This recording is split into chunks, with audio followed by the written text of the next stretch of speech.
qui mettent ça à la télévision, il n'y a pas de problème.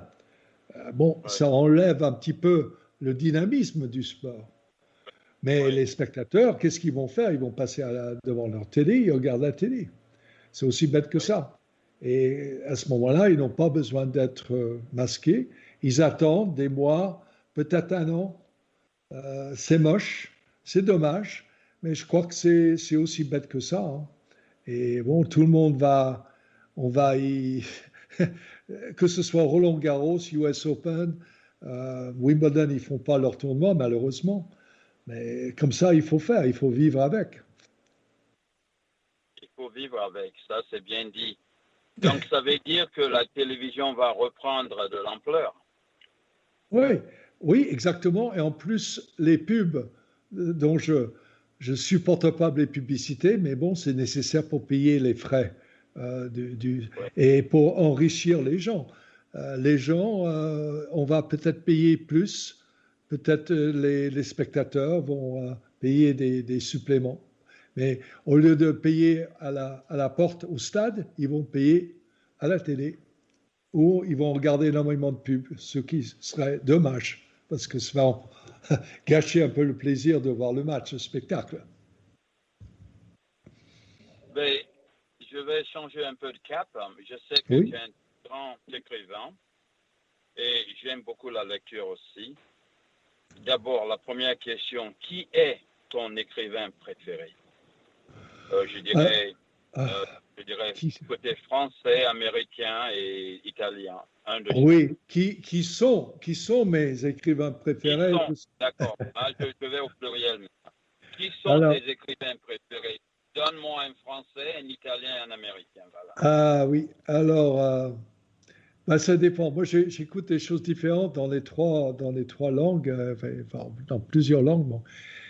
Disons que pour la chanson et pour la poésie en italien, j'aime beaucoup Fabrizio Di André, qui est un peu style Georges Brassens, mais il est plus lyrique, plus musical que Georges Brassens.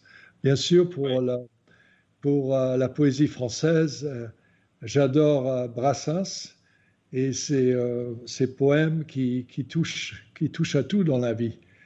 oui, Pour, en anglais, pour le théâtre, j'adore Harold Pinter, qui est mon écrivain de pièces préféré. Et aussi comme écrivain, j'aime beaucoup Franz Kafka. Il est vieux maintenant, mais Franz Kafka, Marcel Proust. J'aime bien ces deux-là. oui. Surtout Kafka, j'aime beaucoup comment il écrit. C'est un peu noir, mais en même temps, c'est absurde. J'aime beaucoup l'absurde dans la vie et aussi dans le théâtre et dans l'écriture. Et ce que nous vivons actuellement avec le Covid, c'est absurde. Oui. Alors, Kafka, c'est intéressant. Et c'est quoi le passage de Kafka que tu aimes le plus? Ah ben, j'adore son idée de penser à un être humain qui tout d'un coup devient le Beatle de Scarophage, non? Oui, Euh, oui, et puis, et puis aussi le château. Dans le château, c'est comme un rêve. C'est un rêve, hein. Je suis sûr que Kafka a tout écrit en rêve, où il a dû réécrire ses rêves. Comment il passe d'un jour à l'autre, d'une chose à l'autre. Dans le procès, par exemple, il est devant des portes et c'est la difficulté de faire des choses. Pourquoi? Parce il y a tellement de règlements, de choses, de portes à passer qui est difficile. Et ce qui m'intéresse chez Kafka, c'est on veut faire une chose et on est empêché de faire cette chose parce qu'il y a une porte devant. Donc il faut briser la barrière, repasser de l'autre côté. Il y a une autre porte. oui, Et c'est un petit peu, oui, l'allégorie de la vie, hein. Il y a des oui, oui, étapes, hein, des barrières. Toi, tu dois oui, connaître. oui, je connais. Eh bien, tu as connu tellement de monde euh, intellectuel, sportif. Si tu dois donner un conseil à un jeune qui monte, ton fils, ta fille ou quelqu'un qui vient de loin qui te dit, tiens, Richard, j'ai beaucoup lu tes livres et tout. Et qu'est-ce que tu peux me donner comme conseil pour la vie? Alors, pour les, pour les jeunes aujourd'hui, il faut être spécialiste, si on peut, hein, dans un domaine, dans une chose, que ce soit le sport et un sport parmi les autres, physique, inventeur, quelqu'un qui invente des choses, si, qu'on ait un métier, de pouvoir faire quelque chose que les autres ne savent pas faire, d'être spécialiste dans un domaine, de ne pas trop être trop éparpillé parmi trop de choses. Il faut, qu'est-ce qu'ils disent en France? En français, ils disent celui qui embrasse trop, étreint un peu ou quelque chose comme ça. Il ne faut pas être trop éparpillé, quoi. Donc, voilà. Il faut être spécialiste et bon, et travaille bien dans un domaine, d'être spécialiste de cela d'abord. Et ensuite, on peut élargir nos chemins. Alors, parmi les jeux mentaux, c'est quoi ton jeu préféré? Entre Monopoly, jeu de dames, jeu d'échecs, qu'est-ce que tu préfères le plus? Moi, j'aime bien les échecs.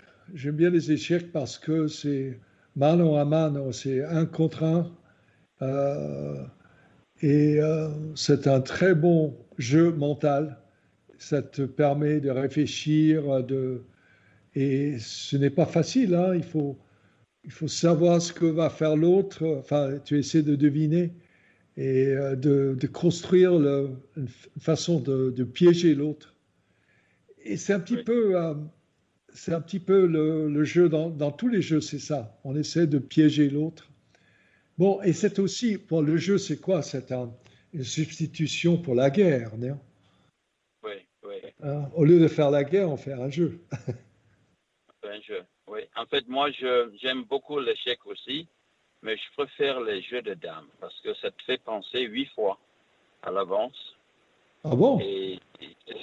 Ah oui, c'est un jeu de stratégie. Ça a été utilisé dans plusieurs guerres par les généraux.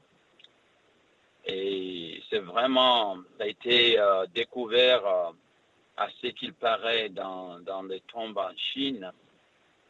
C'est des stratégies qui ont été développées par Song Tzu, qui a écrit le livre que j'aime beaucoup, Art of War, l'art de se battre. Ah oui. Ce qui paraît, ce monsieur n'a jamais perdu un combat. Ah Mais oui. les jeux de dames, c'est fascinant que tu sois dans un avion, un bateau ou dans un parc où tu es sur un tournoi. Dès que tu sors un jeu, tout le monde s'afflue. Tout le monde vient tout de suite et ils veulent prendre part. Même s'ils ne jouent pas, ils veulent réfléchir, ils veulent penser ce que tu fais de l'autre côté. C'est fascinant comme jeu. Et est-ce que à mon avis, ça a toujours été le plus simple que le jeu des échecs. Mais peut-être. C'est plus simple, plus compliqué parce que c'est deux jeux en un. C'est échec et, comment dirais-je, en anglais on dira Stratégie? checkers. Ah oui. C'est la stratégie, c'est la combinaison, parce que les jeux d'échecs, tu peux prendre beaucoup de temps. Au jeu d'échecs, tu peux pas. Tu as pas le jeu d'échecs ressemble d'ailleurs beaucoup au tennis. Parce qu'au tennis, c'est un peu silencieux. On veut savoir qu'est-ce que Richard fait à ses coups et qu'est-ce que ses coups est en train de faire à Richard. C'est un peu ça. C'est comme le combat des gladiateurs. Exact. Et il faut faire tomber le roi. Ça veut dire de gagner. Voilà, il faut faire tomber le roi. Voilà. Mon ami, notre émission touche vers la fin. C'est dommage parce que toi et moi, on a tellement à se dire. Mais avant de se quitter, j'aimerais que tu fasses une conclusion de tout ce qu'on a vécu dans la vie, cette nouvelle pandémie et le sport et tout. Est-ce que tu peux faire une conclusion à ta manière, à toi, de tout ce que tu as vécu? Alors, moi, je dirais il faut aller de l'avant en pensant, en se protégeant. D'abord, il faut vraiment se protéger. Mais il faut continuer, il faut tout ouvrir, mais il faut se protéger. Et il faut vraiment faire des sortes de lavage de cerveau des gens pour leur faire comprendre qu'il faut se protéger. Ça, c'est dans le court terme. Et je pense que dans la vie, ça va se passer, cette pandémie. Je ne sais pas combien de temps, mais c'est un mauvais temps, mais ça va se passer. Il y aura de plus beaux jours à l'avenir. Et il faut vraiment travailler tous les jours. Il faut se lever tôt ou alors travailler tard. Ça dépend comment on est. Mais il faut y aller tous les jours, toujours avec un bon espoir. Il faut avoir le sourire à la bouche et il faut prendre la vie à deux mains. Oui, je te remercie beaucoup. Donc, tout vient à qui sait attendre. Tout finit par passer. Exact, voilà. C'est ma conclusion. Oui. Alors, je te remercie infiniment, mon ami. À nous revoir encore. Tu me dis si tu veux que je vienne sur ton plateau. Et bonne sainte journée. Merci beaucoup. Merci à Society Bites Radio aussi. Merci, au revoir. Merci à Kelly. Merci beaucoup.